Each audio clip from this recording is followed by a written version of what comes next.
আসসালামু আলাইকুম। ভাই সাবধান, এখনো সময় আছে, সাবধান হন। কারণ এই লিবিয়ায় যারা আছি আমরা বাঙালি, তারা হলো সবসময় বিপদের ভিতরে থাকে।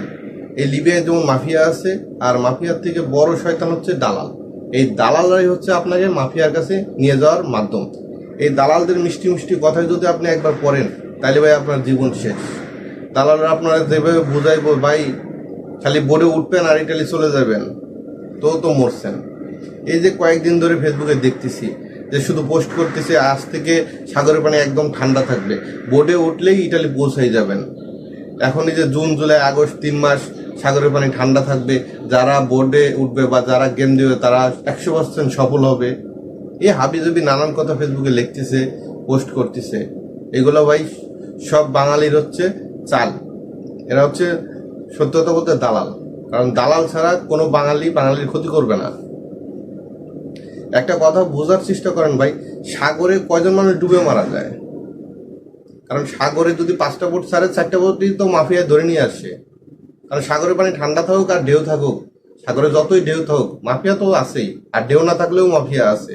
তো আপনি যে ইটালি যাইবেন বা দালালদের কথায় পড়ে লোভে পড়বেন, এই দালালটা চাই যে আপনারা তাদের কথা শুনে আসেন আর ইটালি যাওয়ার জন্য যান।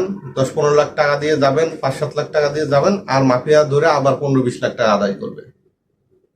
এই যে যারা বলে যে জুন জুলাই আগস্ট সাগরে ঢেউ থাকে না, সত্যি কথা বলতে ভাই এই কথাটা আরো 5-7 বছর আগে প্রযোজ্য ছিল, যে তখন 5টা বোট ছাড়লে 2টা বোট ডুবে যেত, 3টা বোট পৌঁছাইতো, কারণ তখন মাফিয়া ছিল না। আর এখন তো 5টা বোট ছাড়লে মনে করেন 6টা বোটই হিসাবে মাফিয়া ধরে, এরকম অবস্থা।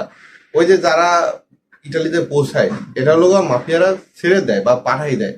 কারণ 5টা বোটের ভিতরে যদি 5টায় ধরে নিয়ে আসে, তাহলে তো আর ইটালি কেউ যাই পৌঁছাইবে না, আর কেউ বলবে না যে আলহামদুলিল্লাহ আমরা ইটালি এসে পৌঁছাইছি, অমুক ভাইয়ের মাধ্যমে আসেন, অমুক ভাই ভালো। এটা হচ্ছে মাফিয়াদের বা এই বাঙালি দালালদের একটা চাল। তারা সবকিছু ঠিক করে রাখে যে কোন বোটটা ইটালি যাবে আর কোনগুলো ধরে নিয়ে আসবে। একটা বোট পাঠাই দেয় ইটালি, যে ওইটা হচ্ছে একটা টোপ দিল মাছগুলোর ধরার জন্য, যে ওইটা যাওয়ার পরে যখন আলহামদুলিল্লাহ ইটালি আসছি সব জায়গায় ফেসবুকে পোস্ট করবে, সবাই দেখবে, আর সবাই ঝাঁপাই পড়বে যে অমুক ভাইয়ের মাধ্যমে গেলে ইটালি যাওয়া যাবে, আর বাকিগুলোর মাফিয়া ধরে আসবে।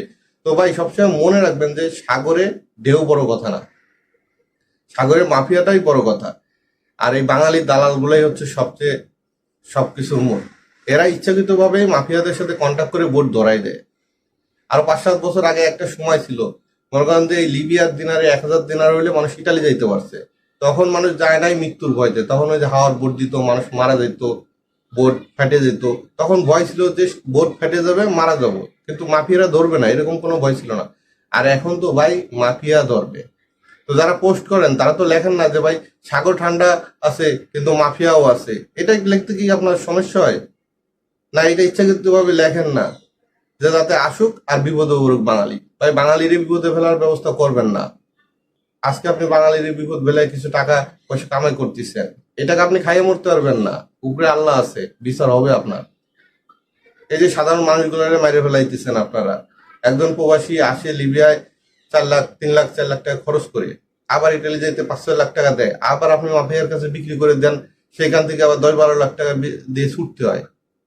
ভাই সাগরে মাফিয়া আছে, এইটা মানুষকে বুঝান, বা বাংলাদেশ থেকে আর যাতে কোনো মানুষ না আসে ইটালি যাওয়ার জন্য, এইটা বুঝান যে আগের মতো পরিস্থিতি নাই, আগের মতো ইটালি যাওয়া যায় না, এখন পুরো সাগরটাই মাফিয়ার আন্ডারে। তো আমার কথায় কিছু কিছু মানুষ রাগ করবেন, যারা ওই যে পোস্ট করছেন ফেসবুকে, তাদেরকে দালাল বলছি। ভাই ভুল দুটি ক্ষমা করবেন, কারণ এইসব পোস্ট দেখলে মাথা ঠিক থাকে না, এজন্য বলতে হয় কিছু কথা। তো ভালো থাকবেন, ধন্যবাদ।